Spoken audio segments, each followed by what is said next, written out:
우리는 대부분 인터넷을 전 세계인과 소통할 수 있는 곳이라고 생각합니다. 그러나 세계 인구의 3분의 2는 아직도 인터넷 혜택을 누리지 못하고 있다고 합니다. 그래서 모든 곳이 인터넷으로부터 자유로워지는 세상을 꿈꾸며 구글은 무인 자동차, 태양열, 드론 등 회사 핵심 프로젝트를 주도적으로 이끄는 비밀 연구소 구글 X를 통해 인터넷 보급 프로젝트인 프로젝트 룬을 시작했습니다. 프로젝트 룬은 풍선과 미친 사람에서 따온 이름이라고 합니다.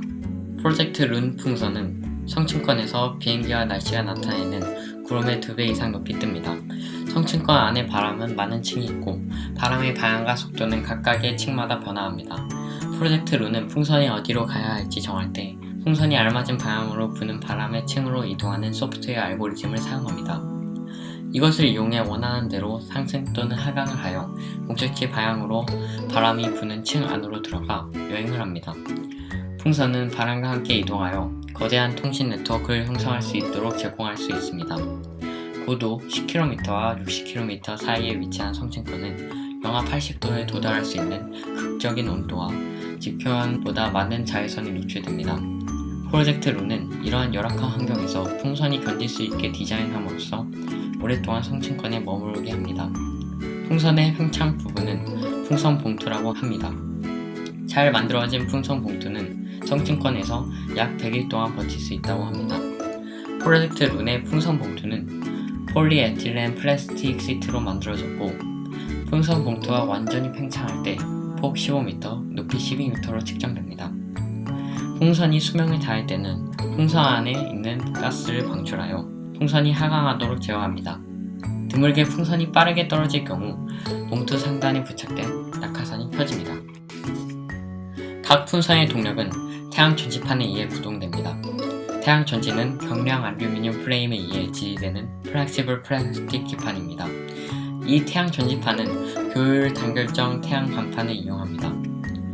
햇빛이 짧은 고緯도의 겨울날 효과적으로 햇빛을 받아들이기 위해 경사진 각도의 태양 전지판을 장착합니다. 바람이 불면서 풍선이 천천히 돌 때 어떤 방향으로든 에너지를 받을 수 있게 두 개의 태양 전지판이 반대 방향으로 구성되어 있습니다. 판은 태양이 처음 뜰 때부터 질 때까지 약 100W를 생성하는데 이 양은 밤 동안 눈이 전력을 사용하기에 충분한 양입니다. 바람과 함께 이동하고 햇빛으로 충전함으로써 프로젝트 룬은 자체적으로 에너지원을 생산, 소비할 수 있도록 합니다. 풍선의 회로를 포함하는 작은 상자가 열기구의 운반 바구니처럼 풍선 봉투 안에 달려 있습니다. 상자 안에는 다른 풍선과 통신할 수 있는 무선 안테나와 지상과 통신할 수 있는 인터넷 안테나, 그리고 풍선이 밤 내내 작동할 수 있도록 하는 태양 에너지를 담고 있는 리튬 이온 배터리를 포함하고 있습니다. 지상의 집에는 별도의 안테나가 설치되어 풍선에 연결된 통신 장비와 송수신을 하며 인터넷에 연결합니다. 그리고 가정 내의 스마트폰, PC와 등과 연결되는 구조입니다. 각 풍선은 LTE라는 무선 통신 기술을 사용하여 직경이 40km인 면적에 대해 인터넷 연결을 제공할 수 있습니다. LTE를 사용할 때 프로젝트 룬 파트너와 통신 회사가 무선 전화의 스펙트럼을 공유함에 따라 사람들은 직접 자신들의 휴대전화와 다른 LTE 지원 장치들의 인터넷 연결을 어디서나 할 수 있습니다. 풍선은 휴대폰과 다른 장치들이 전 세계의 인터넷과 빠른 속도로 관계를 맺도록 전달해줍니다. 실제로 구글은 이 프로젝트와 관련해 3개의 특허를 미국에 제출했는데 이 중 첫 번째는 풍선 밀도 및 부피 조정 제어 기술에 대한 것입니다. 높은 고도에서 태양광판이 흡수하는 태양 에너지의 양에 따라 고도의 변화를 감지하여 풍선 내에 가스 또는 공기를 주입하거나 빼냄으로써 적절한 고도를 유지하는 기술입니다. 두 번째 특허는 악천후나 여러가지 내장 장비의 문제로 인하여 통신 장비가 탑재된 풍선을 지상으로 낙하시키는 경우에 발생되는 사고를 방지하기 위한 기술입니다. 풍선과 장비 시스템을 분리하기 위해 특정 지역 상공에 진입할 경우 풍선과 장비 연결을 해체함으로써 안전하게 관리할 수 있는 시스템에 대한 특허입니다. 세 번째는 풍선의 착륙 지점을 결정하도록 설정하는 위치 결정 시스템에 대한 내용입니다. 상공에 떠다니고 있는 풍선 통신 장비가 통신상에서 풍선에서 불필요한 상황이 감지되면 해당 풍선을 적절히 관리하기 위해 풍선 네트워크 노드 작동을 설정합니다. 제어 시스템은 풍선을 착륙시키기 위해 풍선 네트워크 내 노드 동작을 정지하여 풍선을 착륙 위치를 하강시키고 풍선 장비를 다시 재생하기 위해 풍선의 위치 신호를 설정합니다. 프로젝트 룬은 지난 2013년 6월 뉴질랜드에서 작은 규모의 그룹이 첫 조기 시험을 하였습니다.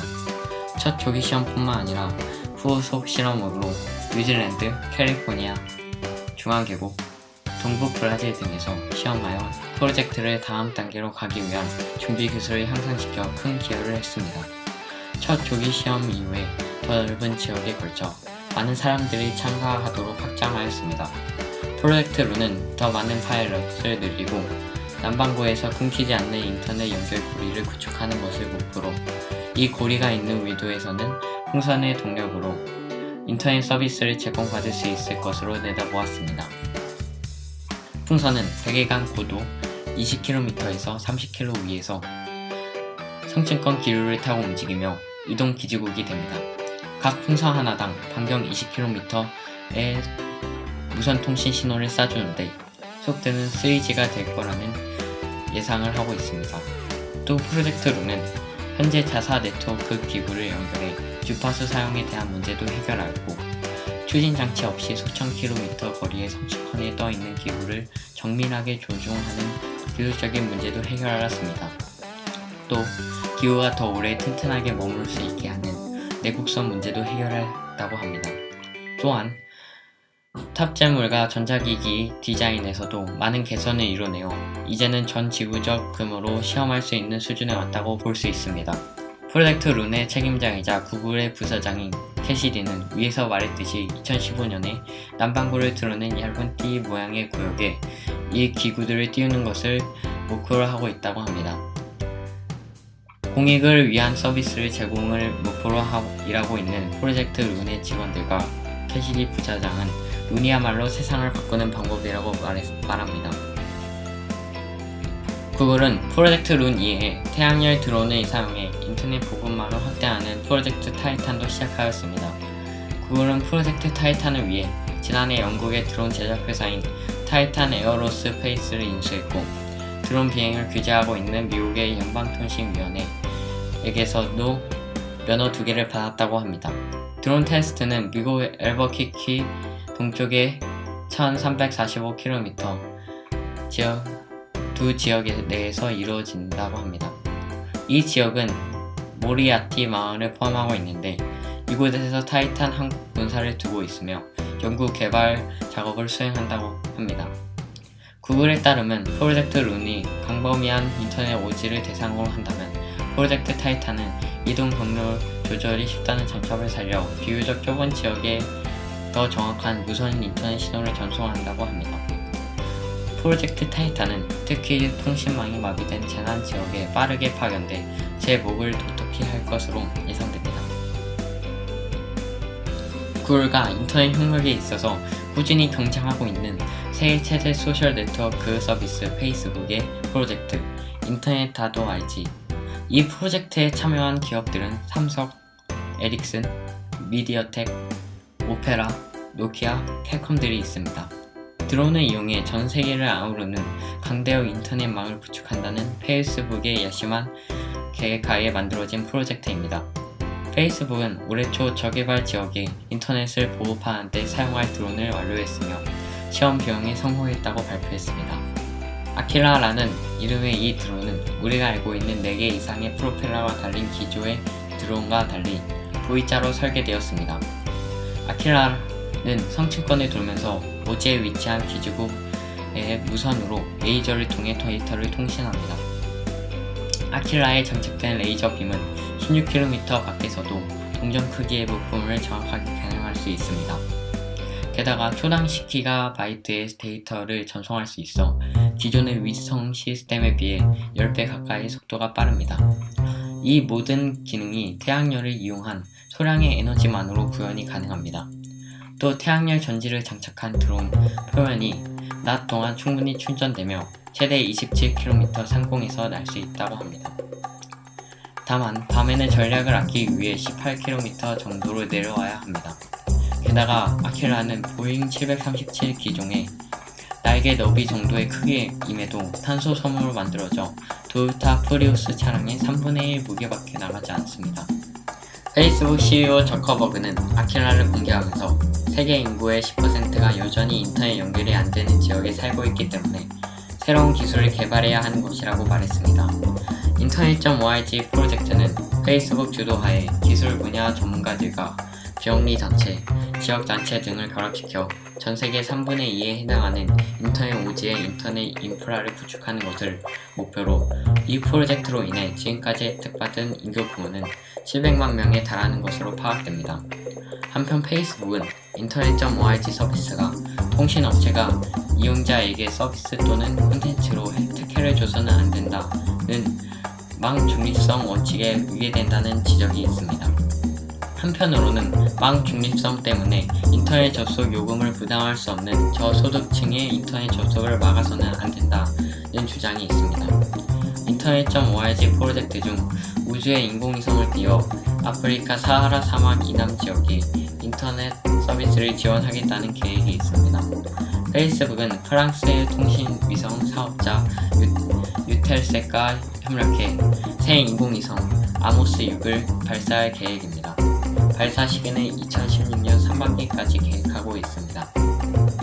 민간 우주 시대를 열어젖힌 스페이스X의 CEO 앨런 머스크는 전기자동차, 태양에너지, 초속 열차 등 부모하리만큼 혁신적인 사업에 도전하는 것으로 유명합니다. 그리고 난무한 난간을 극복하며 끝내 성공으로 귀결시킵니다. 이런 그가 또다시 인류의 미래를 바꿔놓을 프로젝트에 도전장을 던졌는데 이름하여 우주 인터넷이 그것입니다. 우주 인터넷으로 망명된 이 프로젝트의 핵심은 인공위성입니다. 다수의 인공위성을 지구 저궤도에 발사, 지구 전체를 하나의 와이파이로 만들겠다는 것입니다. 앨런 머스크가 발표한 구상에 따르면 약 4,000대의 인공위성을 1200km 상공에 띄워 무선 인터넷 허브로 활용하게 됩니다. 이를 통해 오지나 낙후된 지역에 거주하고 있어 인터넷 이용이 불가능했던 30억 명 이상의 사람들에게 인터넷 사용 기회를 부여할 수 있으며 기존 인터넷의 전송 속도를 증진시킬 수 있다는 설명입니다. 또한 진공상태인 우주 공간에서는 빛의 속도가 강섬유 케이블보다 40% 빨라지는 만큼 우주 인터넷은 장거리 인터넷 트래픽은 물론 인구 밀도가 낮은 지역 거주자들의 인터넷 실태 개선에도 도움을 줄 수 있을 것이라고 예측합니다. 인공위성 인터넷 속도는 지구 저궤도 위성과의 데이터 전송 속도를 감안할 때 현 강섬유 인터넷과 유사한 수준이 될 것으로 예상합니다. 우주 인터넷을 구상할 첫 인공위성의 발사에는 적어도 5년의 시간이 걸릴 것이라고 합니다. 앨런 머스크는 태양광을 이용한 인공위성을 통해 통신 인프라가 없는 지역에서도 빠른 속도로 인터넷을 쓸 수 있고 현실적으로는 화성에서도 인터넷 통신을 할 수 있을 것이라고 말했습니다. 전문가들은 이와 같은 우주 인터넷이 앨런 머스크의 긍정적 꿈인 화성 식민지 건설을 현실화할 하나의 발판으로 보고 있습니다. 화성 식민지 주민들의 고립을 막기 위해선 지구와의 원활한 통신과 인터넷 서비스가 반드시 필요하기 때문입니다. 인공위성을 이용한 글로벌 인터넷 서비스를 구상 중인 것은 앨런 머스크뿐만 아니라 영국 버진 그룹의 리처드 브랜드 회장과 퀄컴의 폴 제이스코 회장이 투자한 원웹에서도 유사한 사업을 추진 중에 있습니다. 윈웹은 인터넷을 저렴하게 공급해 세계 외딴 지역을 잇고 가난한 지역에서는 생활 수준을 향상시키는 목표하에 만들어진 세계 인터넷망 구축 프로젝트 업체입니다. 이 회사는 2019년까지 중량 130kg의 마이크로 인공위성 648개를 1200km 상공에 쏘아 올려 전 세계를 하나의 무선 네트워크로 묶음으로써 LTE, 3G, 와이파이 서비스를 제공하려 합니다. 데이터 전송 속도는 초당 10테라비트 이상을 목표로 하고 있으며 인공위성의 발사는 리처드 브랜슨이 설립한 민간 우주 항공 기업 버진 갤럭틱의 런처 원 로켓이 쓰일 예정입니다. 원웹은 최근 에어버스와 파트너 협정을 맺고 대기군을 포함한 소형 위성 900여 대를 만들 조인트 벤처를 출범시켰습니다. 하루 한 대 위성을 만들 계획으로 에어버스는 이 프로젝트를 위해 그룹 각사 인재들을 모은 팀 에어버스를 구성했습니다. 윙웹은 지구 사용자가 별도 태양열 발전 안테나를 통해 위성으로부터 광대역 신호를 바로 전송받는 방식을 가지고 있습니다. 와이파이뿐만 아니라 2세대 3G, 4G, 통신과 음성통화 신호까지 커버할 수 있습니다. 속도는 최대 초당 50Mb로 현재 유선 광대역 서비스와 유사한 수준입니다. 앨런 머스크와 리처드 브랜슨 모두 민간 우주항공 기업의 설립자로서 두 사람이 선의의 경제 관계에 있는 와중에 리처드 브랜슨의 경우 이미 앨런 머스크의 우주 인터넷이 윙웹에 비해 경쟁력이 떨어진다며 선절 공격을 날리기도 했습니다. 지구 저 궤도에는 4,000개나 되는 위성을 새로 보낼 공간이 남아있지 않으며 설령 남아있다 하더라도 소형 위성을 활용하는 것이 훨씬 비효율적이라는 이유에서입니다. 실제로 윙웹은 위성 인터넷 구축 비용을 앨런 머스크의 우주 인터넷 대비 10분의 1 수준인 약 15억에서 20달러로 예상하고 있습니다. 구축 완료 시점도 윙웹이 2017년 인공위성의 발사를 시작해 2019년 상용 서비스를 개시한다는 목표여서 멀찍이 앞서 있습니다. 다만 위성의 숫자와 성능에서는 앨런 머스크가 몰당하기 때문에 둘의 경쟁에서는 누가 최종 승자가 될지는 모릅니다.